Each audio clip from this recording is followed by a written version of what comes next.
So, do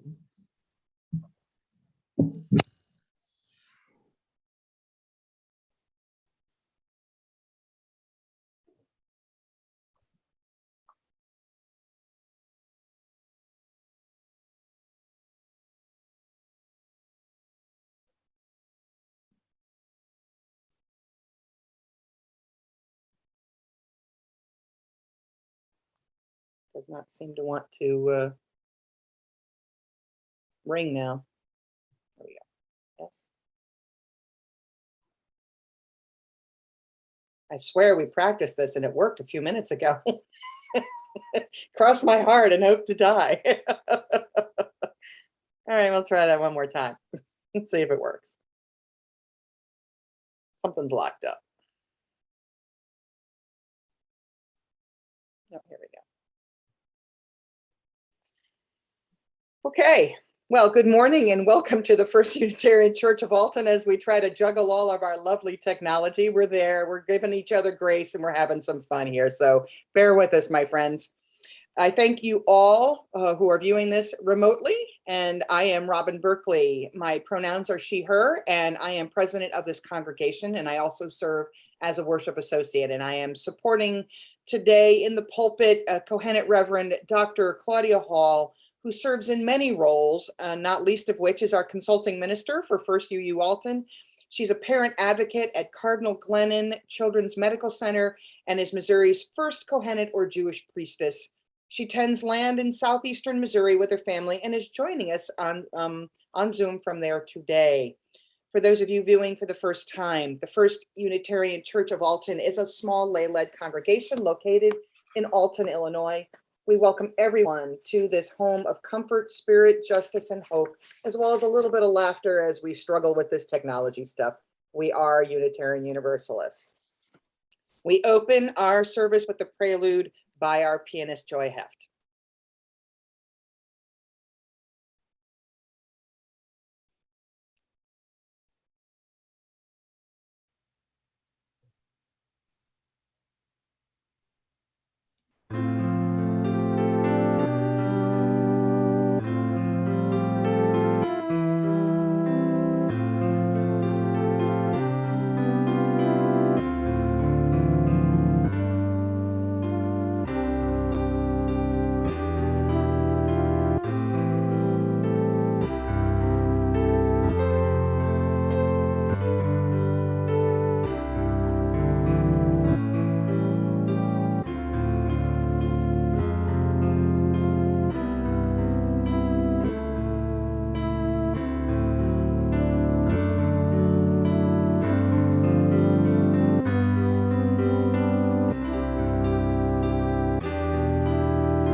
An important ritual in the Unitarian Universalist faith is the lighting of our chalice.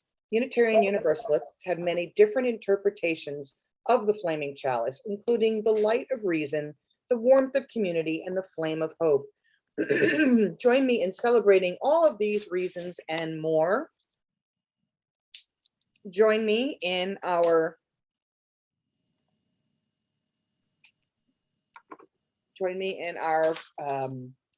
reciting our unison words for the chalice lighting. We hallow this time together by kindling the lamp of our heritage.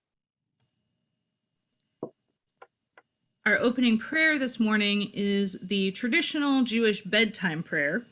I'm using it to open our service not because I want you all to fall asleep, but because it provides the first look at the themes that I'll be talking about today. Hashkevenu Shekinah Elotenu L'Shalom V'ha'amidanu Melkenu L'chaim Tovim U'Shalom Ufros Alenu Sukkot Shlomecha V'ktayanu Be'etza Tova Milfaneka V'hoshienu Michrena La'ma'an Shemeka. And for those of you like myself who are not completely fluent in Hebrew, a translation that is done by the Kohenet Institute for Priestesses says, "Lay us down, O unity, becoming one, in peace, and raise us up, our Queen, to the goodness of life and to peace. Spread over us the shelter of your peace, your wings of protection. Guide us with good counsel before your presence, and save us speedily for the sake of your name." I invite you all to join us together in our opening hymn, which is number 349 in the Gray Hymnal, "We Gather Together."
Today's service from Reverend Claudia is connected to one of many important sources of our faith. As you may know, Unitarian Universalists draw our inspiration and guidance from many different faith traditions. Judaism is a foundational source for us. Today, as she speaks about the Jewish festival of Sukkot, we will come to understand its importance to the Jewish people and how this informs our own connection to the earth and to the changing seasons.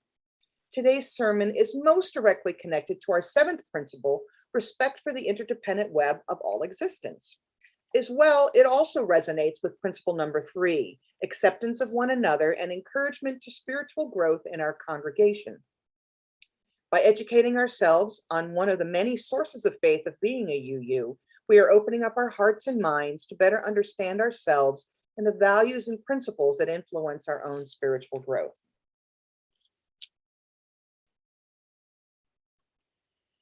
During this time, we ask our congregants to share their joys and sorrows in their hearts or out loud with each other. I'm going to model that, and I'm going to talk to you about my first joy, which is, I'm very excited. My mom's house has multiple offers on it, and she will hopefully be moving here. Yay, I know. She'll hopefully be moving here in the very beginning of November. So I'm excited to have her here and with me. In terms of sorrows, I want to keep in mind the people in Afghanistan. There was a bomb that went off in Afghanistan somewhere in the last few hours. And so I want to keep the people of Afghanistan in my thoughts and prayers. I'm also asking you all to please keep Robin Crane in your thoughts and prayers as well. She is in rehab and recovering from her accident, and we want to keep her in our hearts. And thank you so much. So if you want to take a moment of solitude, you're welcome to sort of share on the YouTube chat your joys or sorrows, or you can share that in your hearts and minds for a moment.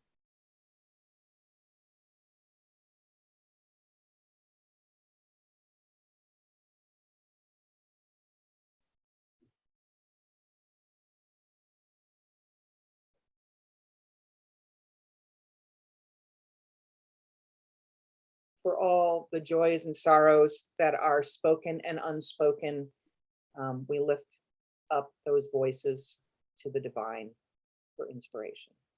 Thank you.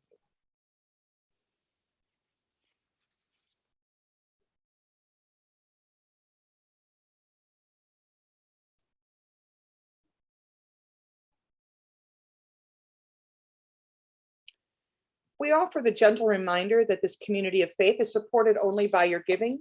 Stewardship is more than just financial donations, but it is also about donating time and talent to help our church. If you can't write a check, please help our church survive and thrive by offering your time to help maintain the building, to help on the Stay or Go task force, or help with worship on occasion. Please donate as you can with your time, talent, and/or treasure. All are needed for our church to prosper. You can mail your financial gift to the address located below, P.O. Box 494, Alton, Illinois, 62002, or you can give electronically by searching for First Unitarian Church of Alton on the Givelify app and via the link on our webpage. As well, you can give through PayPal if you prefer. If you're willing to donate your time and talent, please contact a board member and let us know what we can do to help you. Give what you will and what you are able, for you are a generous people. Please join me in our offertory prayer. May this offering equip us to inspire love and to seek justice. Our next hymn is number 293 in the gray hymnal, Wake Now My Senses.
I do apologize for my horrible singing voice, but I'm making a joyful noise unto the Lord. So there you go. That's right. Well, good morning, everyone. My name is, as we've said before, Claudia Hall, and I am both an ordained minister and an ordained Jewish priestess called a Kohenet.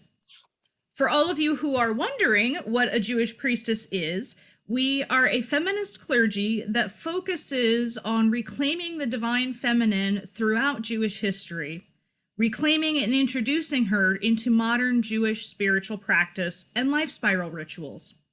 In addition to our emphasis on the feminine use of the divine language, but we also are an explicitly earth-based clergy, centering our rituals and practice in the cycle of the year. It is a little known fact that ancient Israel was an indigenous, deeply earth-based religion full of seasonal rituals and full of goddess worship. Today, I'm going to introduce you to the Jewish Harvest Festival, akin kind of to Mebon in the modern pagan calendar, but this festival called Sukkot is undeniably Jewish in its expression. In addition, I'm going to trace the Hebrew goddess's presence in this festival both from its ancient beginnings to today's practices. I hope that this taste of Kohenet-style Jewish theology will help you understand the earth-based, goddess-loving roots of this ancient faith. As we start, I want you to know that our sources of information are important, as is knowing what biases each source has. Historically, the Hebrew Bible was seen as the primary source for the practice and behavior of the ancient Israelites. After the destruction of the Second Temple in 70 CE, Jewish life no longer revolved around the temple and its system of sacrifice, and it split into many factions.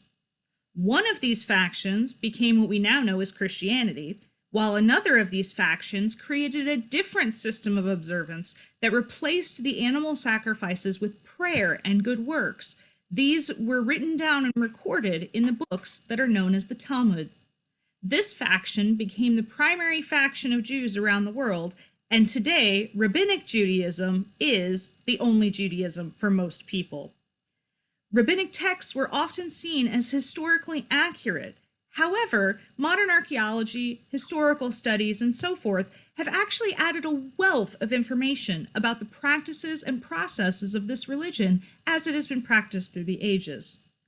Textual scholars have helped challenge prevailing theologies, basing their work on the actual manuscripts, both more recent and ancient, and less on the accepted interpretations of those texts that religious leaders have put forward.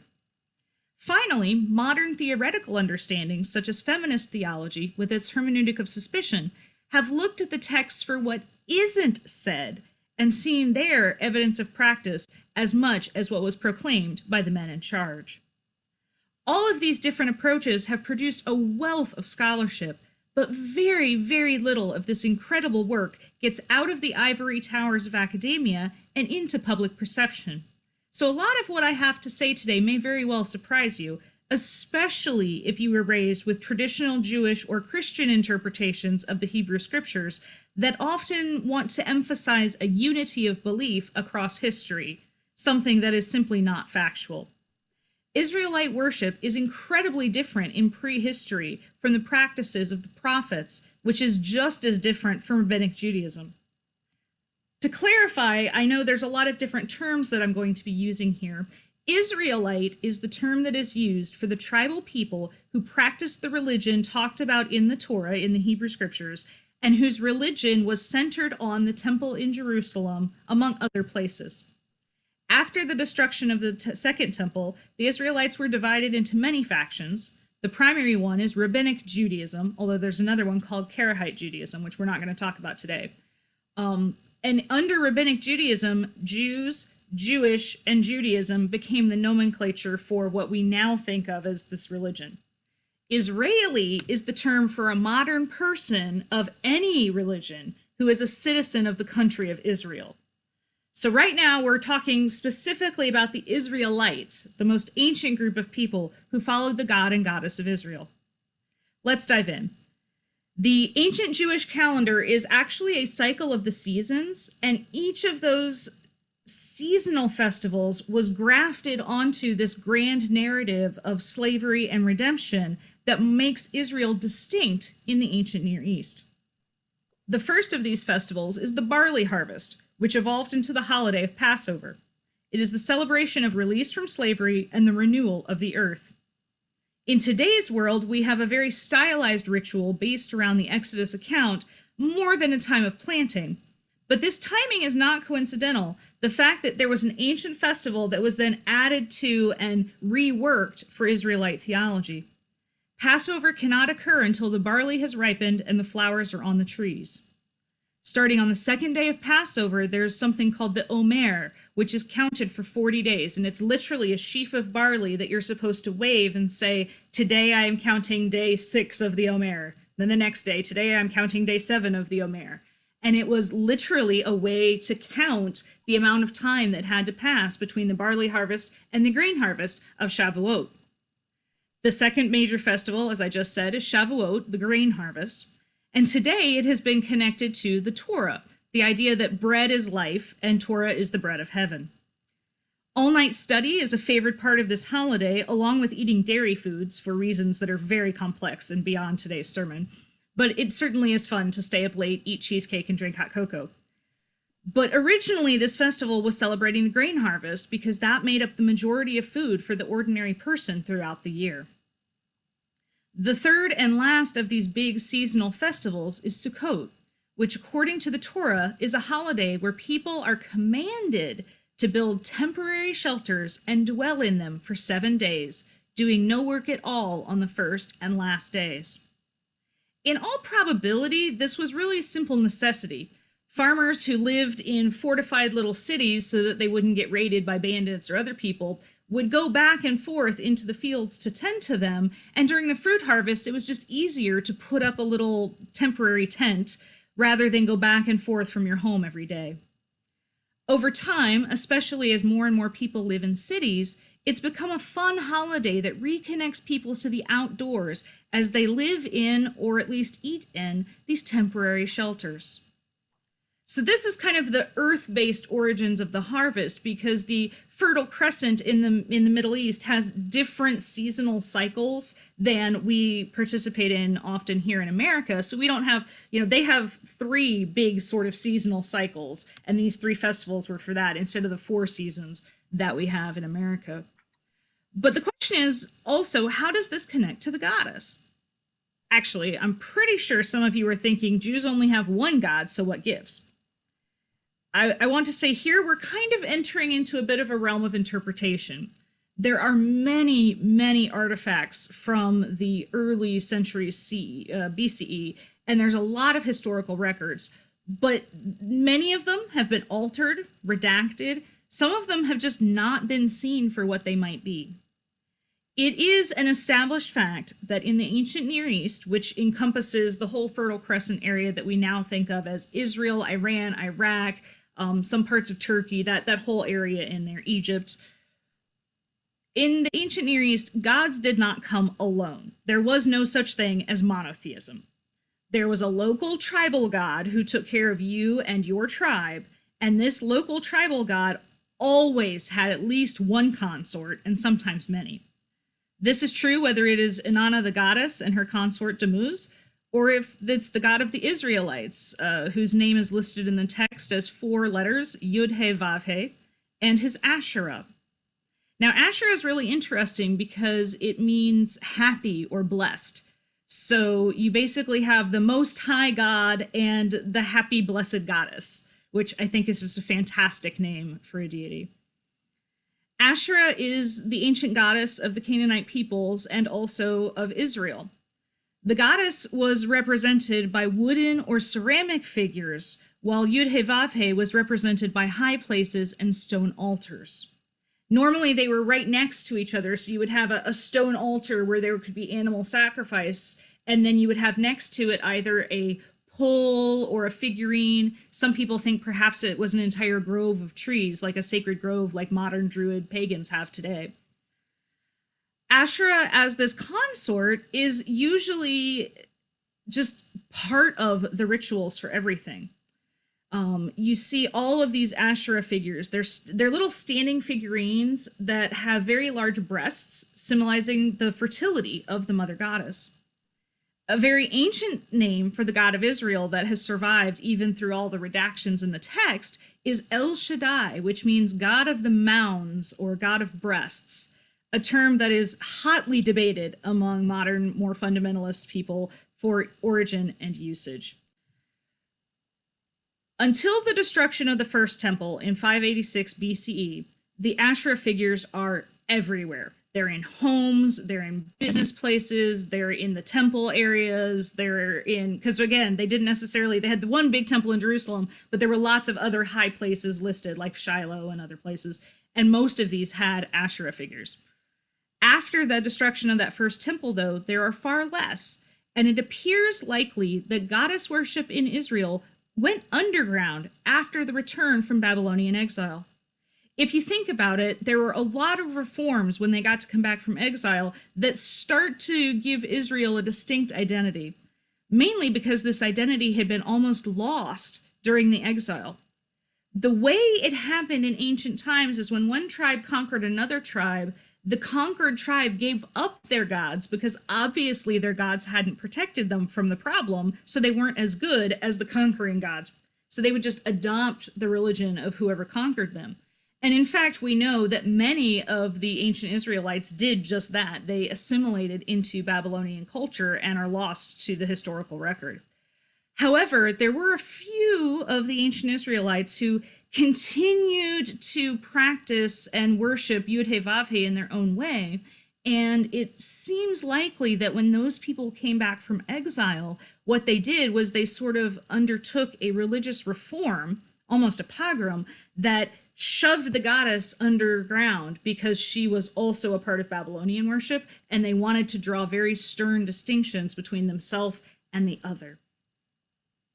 So for so many centuries, Asherah is worshipped right alongside Yud-Heh-Vav-Heh. Then Babylon destroys the temple, and in their desperate attempt not to lose their culture, the Israelites created and devoted themselves to monotheism. Now, this is not a simple or a fast process. It's not like there was a meeting one day and on the next day everybody was a monotheist. Many texts and artifacts corroborate the fact that the worship of Asherah and probably other divinities continued even though it was no longer officially sanctioned. So you might not see the Asherah grove in the high places anymore. You might not see the figurines in the temple administration areas. But what you do see is that the ordinary people were not going to give her up that easily. One post-exile source from this is the prophet Jeremiah, who chides the people of Israel and says, the reason you were exiled, the reason Babylon conquered us, is because you were worshiping the Queen of Heaven.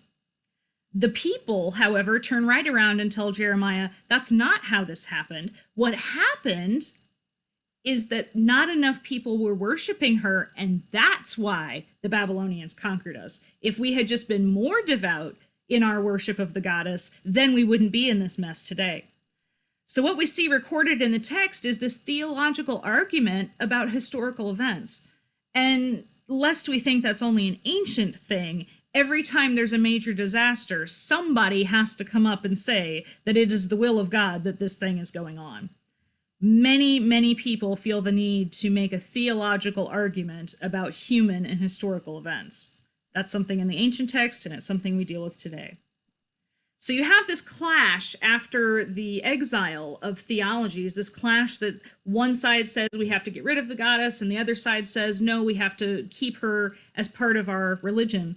And after the theological dust settled, the theology that won was the one that claimed monotheism and purged the worship of the goddess from Israel.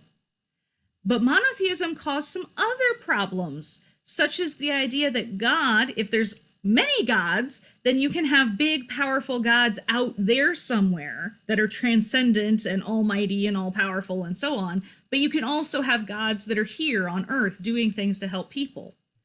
Well, this idea called transcendence and immanence is a very big theological dilemma when you're monotheists, because how can you have a God that's out there but also in here, a God that you can feel, a God that cares about you in your ordinary day.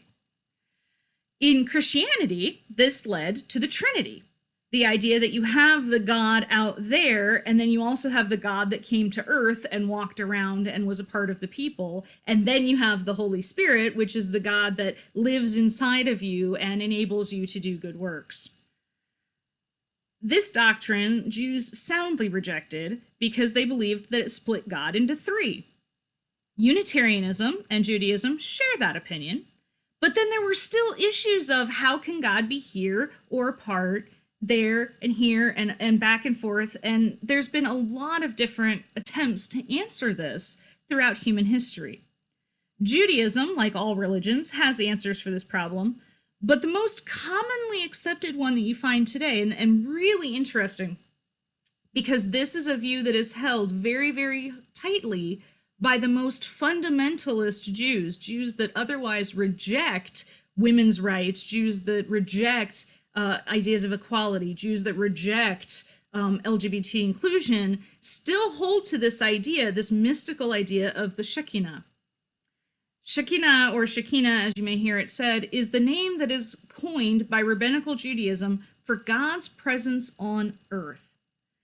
This presence is grammatically and ideologically feminine.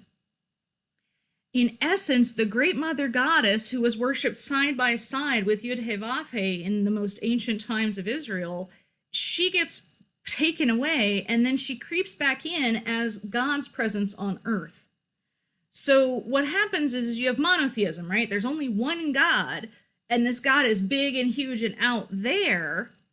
But then when you feel God at work in the world, when you can see things that are going on where God's presence is manifest, or where you believe that divine love is being encountered, that's all the Shekinah.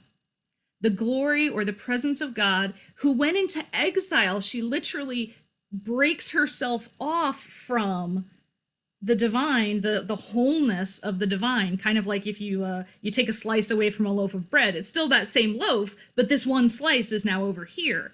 Well, the Shekinah goes into exile with her people. She is the loving, nurturing, comforting, caring aspect of God. She's the one who is literally written about in the text as cuddling and nursing and comforting the Jewish people in their exile from their land and their temple. Sometimes she's identified with the Torah, sometimes with the essence of the land of Israel, sometimes the sacred wisdom. All of these are feminine aspects of divinity that are attributed to the Shekinah that were originally aspects held by Ashrae, the mother goddess. How this connects to Sukkot is another interesting story and has to do with how the festival got reimagined over time. Again, Sukkot was originally a tent-based harvest festival. You go out in the fields, you pitch your tents, you harvest your fruit, and then you party for a few days because, yay, we have enough food to make it through a winter. We're doing good. Well, over time, especially as, again, the Jews get kind of pulled away from the land that they know and away from this season of the Fertile Crescent, this idea got attached to the idea of the tents that the people lived in during the Exodus. During their wandering in the desert, it is said, even God lived in a tent. You see, the tabernacle was the original place, the original holy place of the Israelite people, and it is a portable temple that was said to travel with the people, and the Torah claims that it was covered by the glory of God, that a big cloud during the day and a big pillar of fire at night whenever the presence of God was with the people. So the idea is that the tents of the people are blessed with the presence of God, the Shekinah.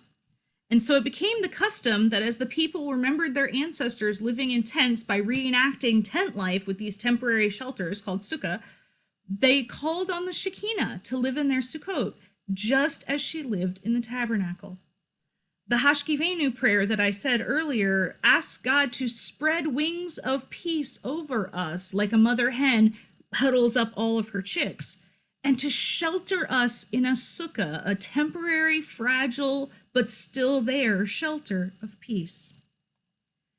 Now that's a lot of history, and it's a wonderful lecture, but to be a sermon, you have to have something that'll help in spiritual lives today.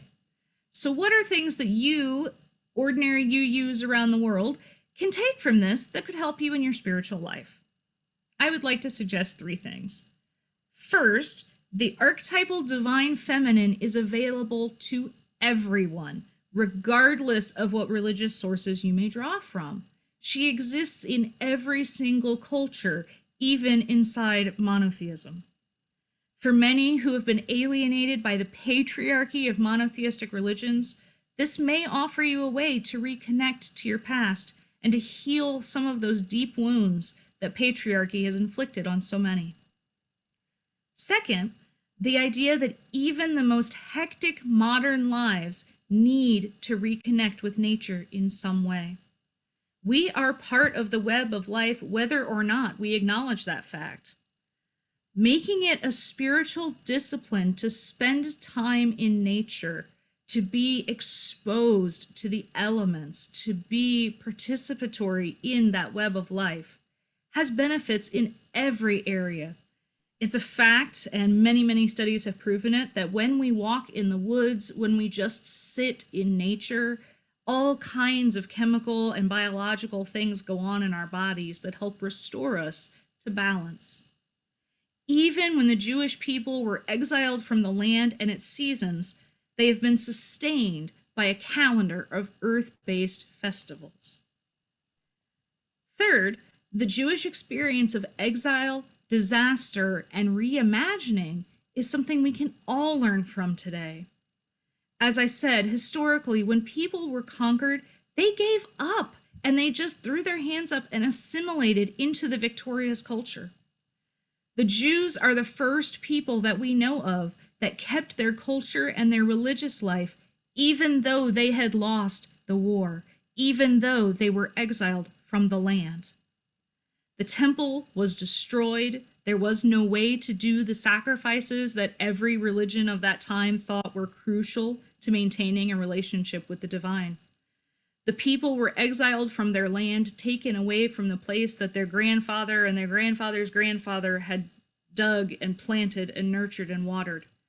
It would have been easy for them to give up in despair, but instead they re-envisioned their entire way of life, their theology, their faith, and their practices, creating a religion that is still thriving 2,000 years later.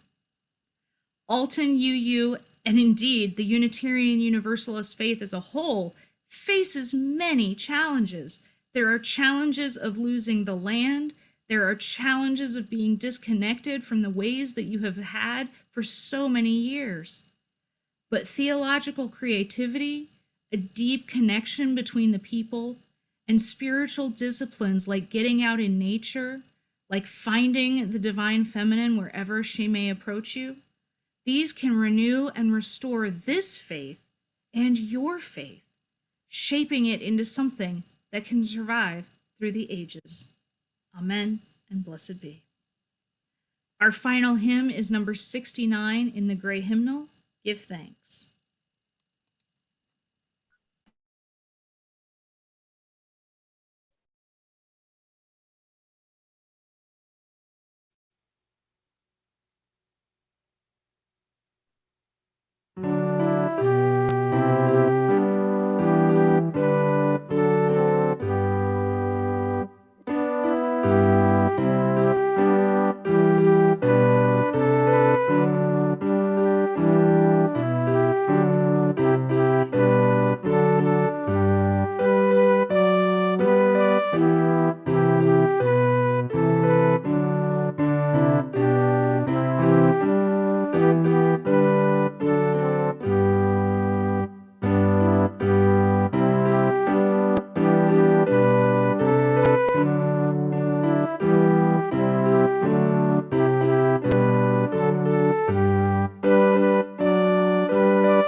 So we have a couple of announcements today, and if you have additional announcements, by all means, please reach out to us so that we can share them with the congregation.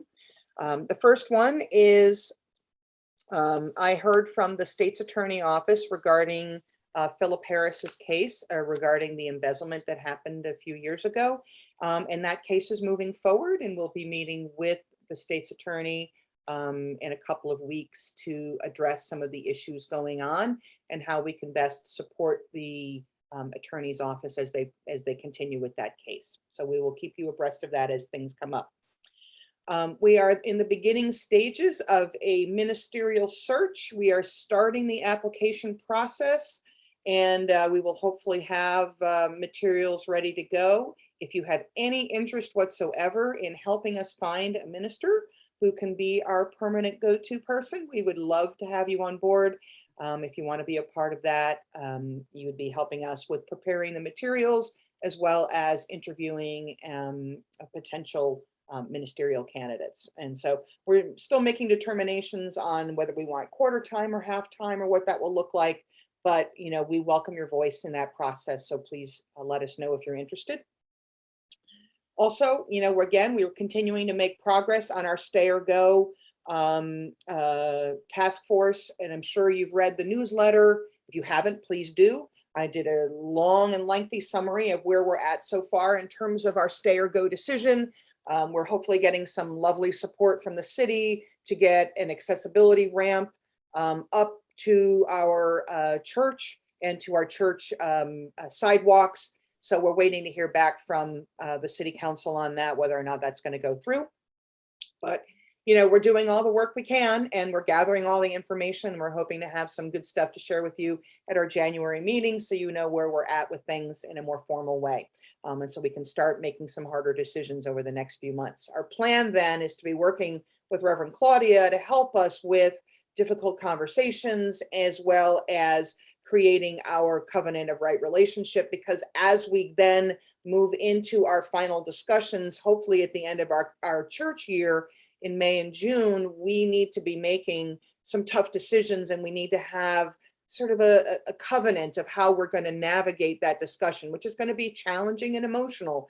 And I want to honor everybody's opinions and honor everybody's emotions in that process, and make sure we do the right thing for this congregation, no matter what that is. Okay. Lastly, we are excited. We've talked to a couple people about the potentials of having some on the ground outdoor services on the church grounds starting next week and for the next couple of weeks. I know Claudia will be here when she's on her next round, which I think will be like the 17th, if I recall correctly. And next week will be Sayer Johnson, and then I will be following Claudia on the 24th. And we won't be able to stream those live. Is that correct, Alex? We won't be able to stream it live, but we'll be able to record it and then send it out if people for later viewing. We're still working on that. Right. We would like to be able to stream it. I'm not going to say that that's a guarantee. We will try, but we'll see how it goes. Okay, so we should know closer, and if we need to practice, we can do that. We'll meet up at the church and we'll figure that out. So we're getting there little by little, folks. So, you know, as you can see, even from this morning, you know, we've had our little tech challenges, but we're figuring it all out little by little. And hopefully by the time we figure it out, we'll be back to face-to-face services again. That would be my hope anyway. If you have any other announcements, please let us know, and we'll be happy to share those in the Church This Week bulletin that goes out, as well as on UU Friends and on our websites as you need to. So just keep us posted what's going on. So I invite you to join me in reciting the prayer as I extinguish the chalice. The light of truth and meeting cannot be put out. We are keepers of this flame until we meet again. For our closing words, I would like to share with you the divine feminine version of what is often known as the priestly blessing. May Shekinah bless you and keep you. May she turn her face to you. May she spread her wings over you and create for you a shelter, a sukkah of peace today and always. May each of us go from this place renewed, restored, and filled with peace, that we might be a shelter for others. Amen, and blessed be. Thank you. And our postlude of By Joy.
Thank you, and please join us on our Zoom room for coffee hour. We would love to have you join us. We already have Claudia and Alex and Ken and Greg and Greg. What's your girlfriend's name?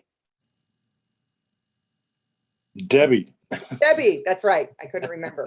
So Greg and Debbie and Katie is here as well. So please join us. Thank you. Is that on that's the Right here. different Zoom? No, right here.